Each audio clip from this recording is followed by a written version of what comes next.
Good morning friends. आज मैं फिर आप लोगों के लिए एक नया वीडियो लाया हूँ। आज मैं राष्ट्रपति की वीटो शक्ति आपको समझाने वाला हूँ। अब देखिए, राष्ट्रपति की वीटो शक्ति की बात करें, राष्ट्रपति का जो वीटो पावर होता है क्या होता है, किन किन विधेयक पर राष्ट्रपति वीटो कर सकता है या नहीं कर सकता है, भारत के राष्ट्रपति को कितने प्रकार के वीटो के अधिकार दिए गए हैं। अब देखिए, स्टार्ट करते हैं। वीटो पावर क्या होता है? दोनों सदनों से पारित कोई भी विधेयक जब तक अधिनियम नहीं बनता है, जब तक उस विधेयक के ऊपर राष्ट्रपति हस्ताक्षर ना कर दे, मतलब जब तक किसी विधेयक पर राष्ट्रपति की स्वीकृति नहीं मिलती है, वो विधेयक अधिनियम नहीं बनता है दोस्तों। अब देखिए, किसी भी विधेयक को स्वीकृति के लिए राष्ट्रपति के पास 3 ऑप्शन होते हैं। पहला ऑप्शन होता है वो उस विधेयक को क्या करे, स्वीकृति दे दे, मंजूरी प्रदान कर दे। सेकेंड ऑप्शन होता है राष्ट्रपति के पास स्वीकृति के लिए उस विधेयक को सुरक्षित रखें, क्या करे वो। अभी जैसे मान लीजिए राष्ट्रपति के पास कोई विधेयक गया, उसने स्वीकृति नहीं दी, उसे स्वीकृति के लिए सुरक्षित रखा है, ठीक है। इसके बाद तीसरा ऑप्शन होता है राष्ट्रपति के पास उस विधेयक को सदन में पुनर्विचार के लिए भेज दे, वो क्या करे, पुनर्विचार के लिए भेज दे। राष्ट्रपति के पास किसी भी विधेयक को अधिनियम बनाने के लिए भैया 3 प्रकार के ऑप्शन दिए हुए हैं। क्या करे, पहले अगर जैसे कोई भी विधेयक आया तो राष्ट्रपति जब तक उस विधेयक को स्वीकृति नहीं देगा तब तक वो अधिनियम नहीं बन पाएगा। किसी भी विधेयक पर राष्ट्रपति के पास 3 ऑप्शन होते हैं, या तो वो उस विधेयक को क्या करें, स्वीकृति दे दें, स्वीकृति के लिए उसे सुरक्षित रखें, या उसे पुनर्विचार के लिए सदन में भेज दे। दोस्तों स्क्रीनशॉट ले सकते हैं यहाँ पे। अब देखिए, राष्ट्रपति को वीटो की शक्ति की बात करते हैं। तो वीटो कितने प्रकार का होता है? वीटो का सामान्य अर्थ है कि राष्ट्रपति द्वारा किसी विधेयक को मंजूरी से रोकना, मतलब राष्ट्रपति जब किसी विधेयक पर स्वीकृति नहीं देता है तो वो अपने वीटो पावर का उपयोग करता है। अब वीटो पावर के प्रकार की बात करते हैं तो वीटो पावर भैया 4 प्रकार का होता है। कितने प्रकार का होता है? 4 प्रकार का। अब देखिए, जो पहला वीटो है आत्यांतिक वीटो। क्या है पहला हमारा? आत्यांतिक वीटो। पहला वीटो आत्यांतिक वीटो। अब देखिए, भारतीय राष्ट्रपति को 4 प्रकार के वीटो की शक्ति नहीं मिली, केवल 3 प्रकार के वीटो की शक्ति प्राप्त है, ठीक है। अब देखिए, आत्यांतिक वीटो क्या होता है भैया? आत्यांतिक वीटो राष्ट्रपति 2 प्रकार के विधेयक पर लगा सकता है। कितने प्रकार के विधेयक पर लगाएगा? आत्यांतिक वीटो की जो शक्ति होती है, राष्ट्रपति 2 प्रकार के विधेयकों पर उपयोग कर सकता है। देखिए, पहला जो होता है, पहला विधेयक वो विधेयक जो गैर सरकारी सदस्यों के द्वारा भेजा गया हो, ठीक है। किनके द्वारा भेजा गया हो? गैर सरकारी सदस्य। गैर सरकारी सदस्य कौन होते हैं दोस्तों?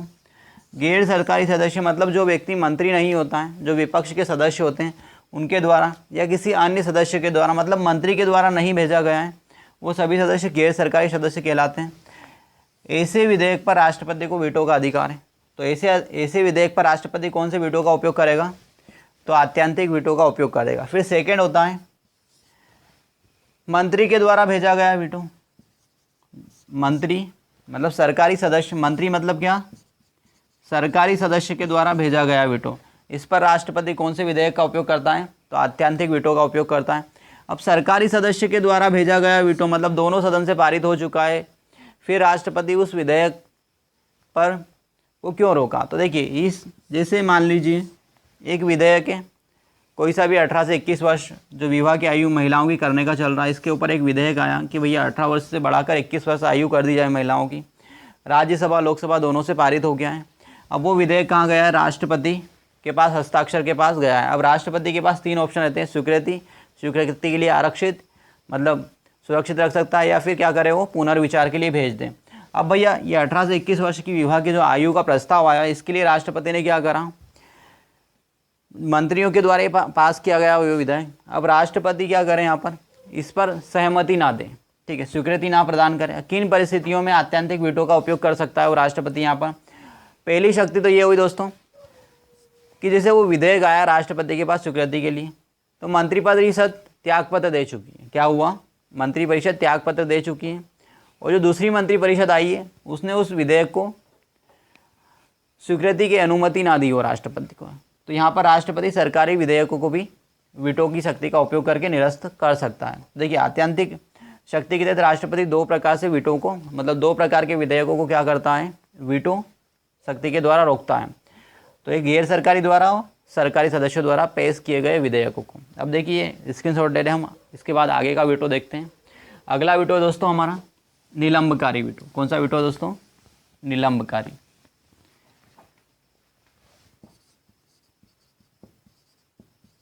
निलंबकारी वीटो की शक्ति राष्ट्रपति की। अगले कौन से वीटो की शक्ति दोस्तों? निलंबकारी वीटो की शक्ति। निलंबकारी वीटो में क्या होता है, जैसे कोई भी विधेयक दोनों सदनों से स्वीकृत हो गया, फिर किसके पास जाता है वो स्वीकृति के लिए? राष्ट्रपति के पास। अब राष्ट्रपति उस विधेयक को क्या करें? पुनर्विचार के लिए सदन में भेज देता है। राष्ट्रपति क्या करें? उस विधेयक को पुनर्विचार के लिए सदन में भेज दिया। अब पुनर्विचार के लिए सदन में भेजा उस विधेयक को, तो सदन ने क्या करा भैया? उस विधेयक पर बगैर कुछ भी संशोधन किए पुनः राष्ट्रपति की स्वीकृति के लिए भेज दिया। देखना समझना है, निलंबकारी वीटो वो वीटो होता है जब कोई विधेयक राष्ट्रपति के पास स्वीकृति के लिए आता है। मान लीजिए कोई विधेयक राष्ट्रपति के लिए स्वीकृति के लिए आया और राष्ट्रपति ने क्या करा? उस विधेयक को सदन में पुनः विचार करने के लिए भेज दिया। उस विधेयक को राष्ट्रपति ने क्या करा? पुनर्विचार करने के लिए सदन में भेजा। अब सदन ने फिर से वही विधेयक राष्ट्रपति के पास भेज दिया बगैर किसी प्रकार का संशोधन किए हुए। तो राष्ट्रपति यहाँ पर कौन से वीटो का उपयोग करता है? निलंबकारी वीटो का उपयोग करता है। और निलंबकारी वीटो के तहत राष्ट्रपति उस विधेयक को स्वीकृति प्रदान नहीं करता है। जब राष्ट्रपति स्वीकृति प्रदान नहीं करेगा तो फिर यहाँ पर क्या करेंगे सदस्य? सामान्य बहुमत द्वारा क्या किया जाएगा? सदन के द्वारा सामान्य बहुमत के द्वारा उस विधेयक को निरस्त कर दिया जाएगा। मतलब जो निलंबकारी वीटो का जिस पर राष्ट्रपति ने उपयोग किया है, सदन क्या करेगा? सामान्य बहुमत के द्वारा उस विधेयक को निरस्त कर देगा। परंतु राष्ट्रपति के पास जब दोबारा से वो विधेयक भेजा जाता है तो राष्ट्रपति उसको मंजूरी देने के लिए बाध्य होता है। अब देखिए राष्ट्रपति ने दोबारा जब वो विधेयक भेजा और मंजूरी नहीं प्रदान की तो यहाँ पर क्या किया जाएगा कि सामान्य बहुमत के द्वारा सदन में वो विधेयक पारित किया जाएगा और उस विधेयक को क्या करेंगे? सदन निरस्त कर देगा। ठीक है। अब इसके बाद राष्ट्रपति की जो अगली वीटो की शक्ति है दोस्तों उस पर बात करते हैं। तो देखिए दो वीटो हो गए आपके, आत्यांतिक वीटो और निलंबकारी वीटो। अब अगला वीटो है भारतीय राष्ट्रपति को जो शक्ति प्राप्त है पॉकेट वीटो। क्या है दोस्तों? Pocket veto. अब पॉकेट वीटो में क्या होता है? जैसे राष्ट्रपति के पास कोई विधेयक स्वीकृति के लिए भेजा गया, पॉकेट वीटो में क्या किया जाता है? जब कोई विधेयक राष्ट्रपति की स्वीकृति के लिए भेजा जाता है और राष्ट्रपति क्या करे? उसे ना तो स्वीकृति दे ना ही उसे पुनर्विचार के लिए भेजे, बस उसे अपने पास रखे रहने दे। मतलब ना तो उसको पास कर रहा है, वो स्वीकृति भी नहीं दे रहा है राष्ट्रपति, और ना ही उसको पुनर्विचार के लिए सदन में भेज रहा है, उसके ऊपर कोई डिसीजन नहीं दिया है राष्ट्रपति ने। तो ऐसे विधेयक पर राष्ट्रपति कौन से वीटो का उपयोग करता है?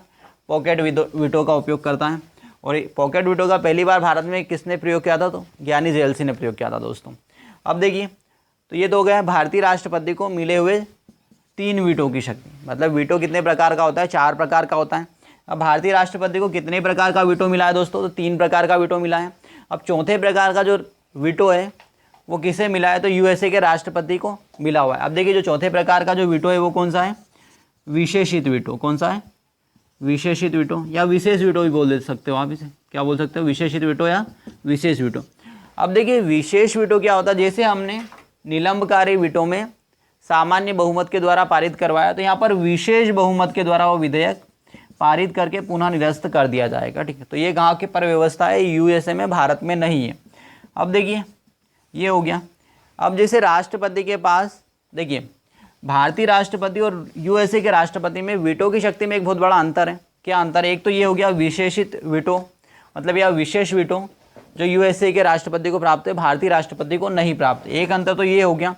फिर इसके बाद जो वीटो की शक्ति होती है, जैसे राष्ट्रपति के पास कोई विधेयक गया स्वीकृति के लिए, तो भैया भारत में राष्ट्रपति को ये अधिकार है कि वो किसी भी विधेयक को कितने समय तक भी रोक सकता है। ये संविधान में कहीं भी नहीं लिखा हुआ है कि राष्ट्रपति के पास जो विधेयक गया है वो एक निश्चित समय में उसे हस्ताक्षर करके देना ही है, ये अनिवार्य नहीं है। परंतु यूएसए में क्या है कि यूएसए के राष्ट्रपति के लिए केवल ये 10 दिन की व्यवस्था की गई है कि राष्ट्रपति किसी भी विधेयक को पर कितने समय में उसे हस्ताक्षर करके देना अनिवार्य है, तो 10 दिन के लिए। ठीक है। मतलब राष्ट्रपति के पास अगर कोई विधेयक गया तो कितने समय के लिए उसे, कितने समय में उसे स्वीकृति देना अनिवार्य है? तो 10 दिन के लिए, और 10 दिन के अंदर, ठीक है, स्वीकृति देना अनिवार्य। और भारत में ये व्यवस्था क्या है भैया कि अनिश्चित काल के लिए ऐसा कोई प्रावधान ही नहीं किया गया है कि इतने समय में देना अनिवार्य है। ठीक है। तो ये अंतर है भारत और यूएसए के राष्ट्रपति में, वीटो की शक्तियों में। अब देखिए आगे बढ़ते हैं दोस्तों। अब आगे हमारा जो टॉपिक है इसी में राष्ट्रपति का वीटो का पावर हो गया। अब देखिए, अब समझना है यहाँ पर थोड़ा सा। अगला जो हमारा है अगला जो है हमारा अध्यादेश। क्या है? अध्यादेश। अध्यादेश की शक्ति राष्ट्रपति की। अब देखिए दोस्तों, अध्यादेश की शक्ति की बात करें तो इसके पहले राष्ट्रपति की कई शक्तियों के ऊपर मैं वीडियो बना चुका हूं। अगर आपने पुराना वीडियो नहीं देखा हो तो डिस्क्रिप्शन बॉक्स में लिंक दी हुई है, वहां जाकर वो वीडियो देख सकते हैं। अब देखिए, राष्ट्रपति को जो अध्यादेश की शक्ति है वो कौन से अनुच्छेद में? तो अनुच्छेद 1, 2, 3 में राष्ट्रपति को अध्यादेश की शक्ति किस अनुच्छेद में दी गई है? तो अनुच्छेद 123 में राष्ट्रपति को अध्यादेश की शक्ति दी गई है। अब देखिए, अध्यादेश क्या होता है? जब सदन, अध्यादेश मतलब एक कानून बनाने की प्रक्रिया है सदन में। देखिए, जब दोनों सदनों का सत्र नहीं चल रहा हो, उसी समय राष्ट्रपति अध्यादेश जारी कर सकता है। जब दोनों सदनों का सत्र चल रहा हो तो उस समय राष्ट्रपति को अध्यादेश जारी करने की शक्ति नहीं है हमारे यहाँ। क्या है अध्यादेश की शक्ति? जब दोनों सदनों का सत्र नहीं चल रहा हो या दोनों में से किसी एक सदन का सत्र चल रहा हो, मतलब दोनों सदन का सत्र चल रहा है तो राष्ट्रपति अध्यादेश जारी नहीं कर सकता है।